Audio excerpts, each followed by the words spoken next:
Hey everyone, I'm Carson from BoCycle and this is Maintenance Minutes. Today we're talking about suspension, specifically how to set your sag on your new mountain bike. Proper sag allows your suspension to extend and compress to provide effective impact absorption, as well as keep your tires planted on the ground.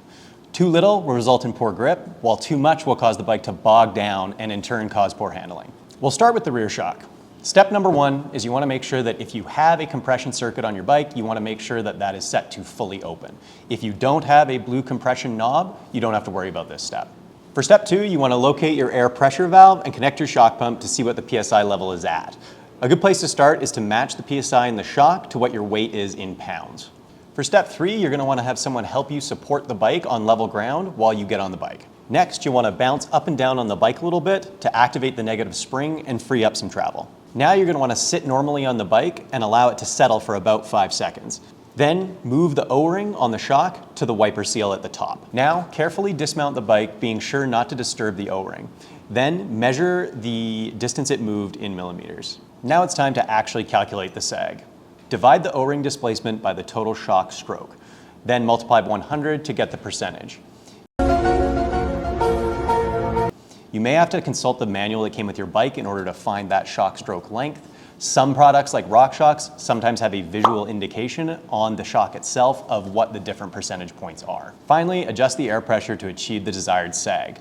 Most bikes will run about 30%, but you can consult the manual that came with your bike to get the exact amount. Next up, now we're going to do the fork. Set the suspension to fully open, the same as we did on the rear shock, and locate the air pressure valve.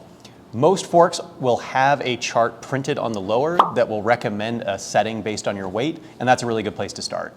If your fork doesn't have that chart or you can't find it, a good place to start is to add your weight in kilograms to the air chamber.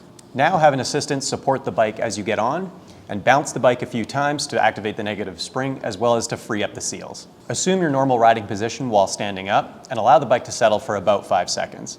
At this point, slide the O-ring down to the bottom of the wiper seal.